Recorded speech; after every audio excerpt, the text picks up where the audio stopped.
खिलंदन खे तो खुशियों बख्शे, रोंदन जा तू राज तो जाने। मुर्को महते कह के ज़ाहिर, दर्द अंदर जा तू ही सुञाणे। खिलंदन खे तो खुशियों बख्शे, रोंदन जा तू राज तो जाने। मुर्को महते कह के ज़ाहिर, दर्द अंदर जा तू ही सुञाणे। खिलंदन खे तो खुशियों बख्शे, रोंदन जा तू राज तो जाने। कंहिंखे नाहे निंड नसीबन, के था बंगला बेस्तर चाहिनि। कंहिंखे नाहे निंड नसीबन, के था बंगला बेस्तर चाहिनि। के था पट ते लेटी लेटी, हमद सना प्या तुंहिंजा ॻाइनि। सुख जा साईं दुख जा दातर, मज़लूमन जो तूं ही साणीअ। खिलंदन खे तो खुशियों बख्शे, रोंदन जा तूं राज तो जाने।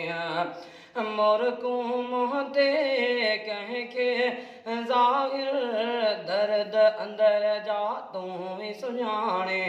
खिलंदन खे तो खुशियों बख्शे, रोंदन जा तूं राज तो जाने। रोज़ीअ जो भी तूं ही वारिस, जो वाजा ते उते पुॼाई। रोज़ीअ जो भी तूं ही वारिस, जो वाजा ते उते पुॼाई। मज़ूरनि खे मालिक मिठड़ा, काथे काथे मुल्क घुमाई। कंहिंखे प्यारे आबे ज़मज़म, कंहिंखे प्यारे खारो पाणी।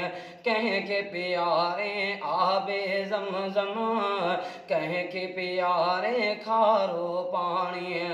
खिलंदन खे तो खुशियों बख्शे, रोंदन जा तूं राज तो जाने। मुर्को महते कह के ज़ाहिर, दर्द अंदर जा तूं ही सुञाणे। खिलंदन खे तो खुशियों बख्शे, रोंदन जा तूं राज तो जाने। जग जो चरखो अजब हलाए, कंहिंखे विलायत कंहिंखे फ़कीरी।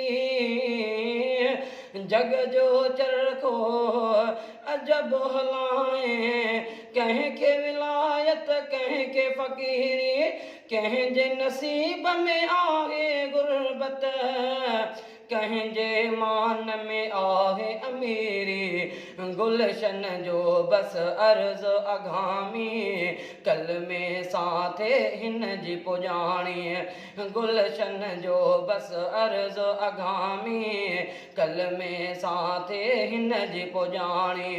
मुर्को महते कंहिंखे ज़ाहिर, दर्द अंदर जा तूं ही सुञाणे। खिलंदन खे तो खुशियों बख्शे, रोंदन जा तूं राज तो जाने।